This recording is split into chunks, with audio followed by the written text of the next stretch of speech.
Hello. It's Thursday, July 23rd here in Mount Shasta. I suppose it's Thursday, July 23rd anywhere. I've had quite an interesting time the last few days. I'm going to read to you from chapter 10 of the Tao Chapter. Can we embrace both the acceptable and unacceptable parts of ourselves? Can we breathe as easily as innocent babies? Can we see the world clearly and without judgment?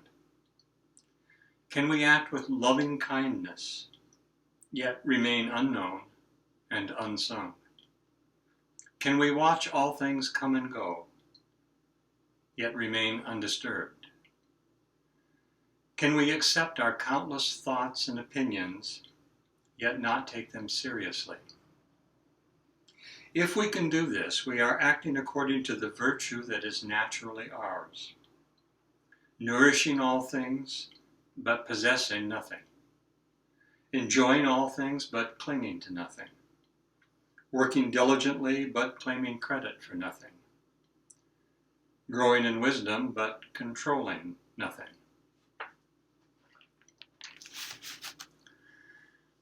I had an experience in the last couple of days that I won't really tell you about because it's part of my personal spiritual journey. Still very, very new and very intense for me. But I will tell you of an awakening or a transforming effect that's happened. I think for the first time in 75 years, I felt what might be called an opening of my heart. There have been attempts to open my heart, and my spiritual journey I've been on a path for 55 years through various traditions.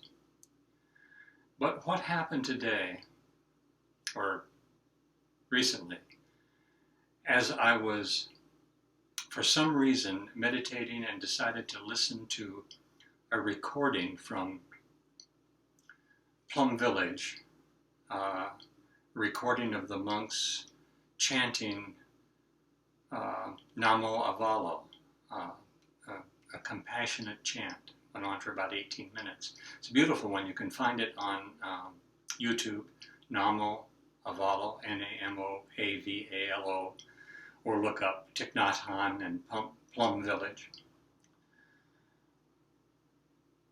But in listening to this, something happened.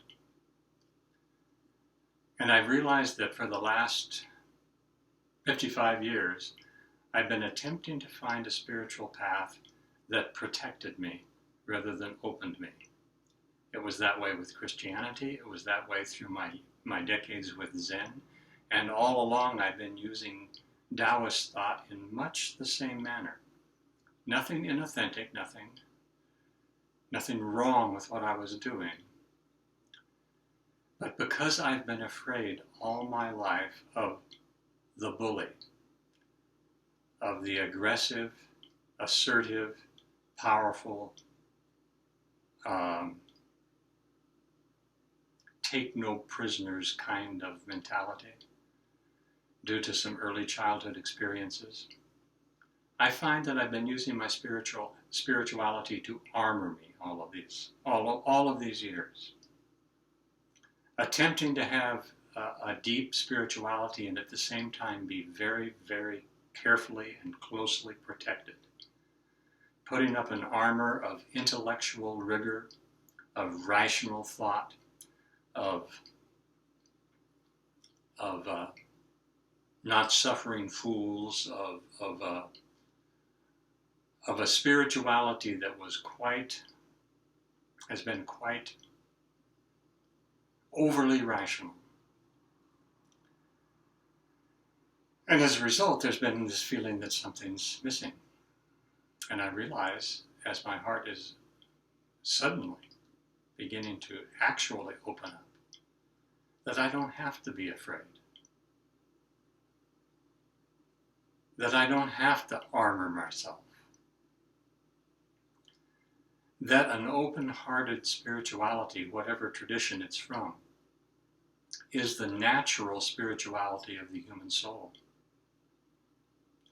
And I've realized that that natural quality may not come to fruition in the human race.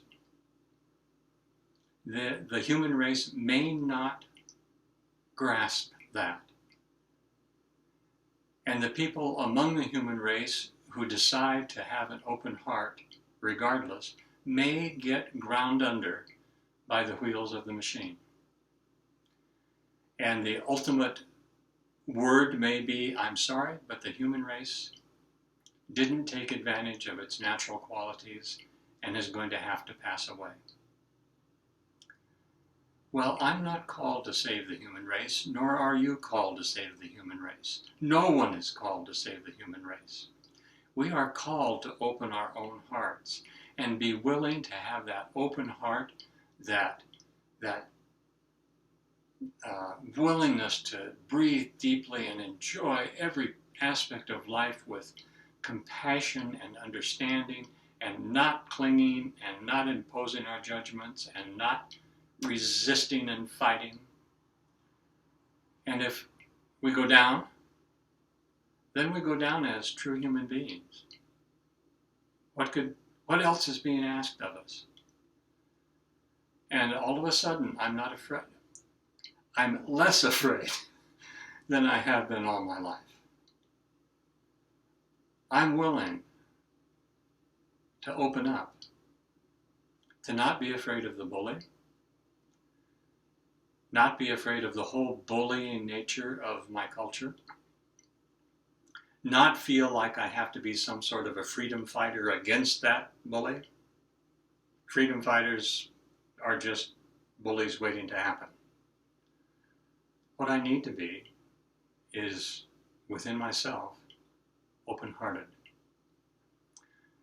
I'm still withdrawing from the culture. Well, who wouldn't? Immersing myself in the constant illusions that the media presents to me of my culture is just like frightening a child who has no need to be frightened at all. Rather than the adult saying, that's just a dream. You know, that's just a dream, it can't hurt you. Don't worry about it. Well, it can hurt me. Well, actually, no. It ultimately can't hurt you. If you keep an open heart and a willingness to serve the sense of compassion for yourself first, and for those around you, and for all living beings everywhere that you touch, what more could be asked of a human being? I really don't care about humanity. I want to be who I really was designed to be. If humanity decides to take that course, that's wonderful, but that's not my business. It's not your business. I don't think any of us are called to change the world. Merely to open our hearts and see how that change actually, magically, arises. I'm not sure I made any sense. But I have to tell you that I'm not the same as I was day before yesterday. I may still have some fears, but I'm not as afraid as I was the day before yesterday. I'm not as afraid as I have been all of my life. Don't be afraid. Whatever path and whatever experiences and whatever occurrences will open your heart, let them happen. Let them come. There's no need to armor. There's no need to self-protect.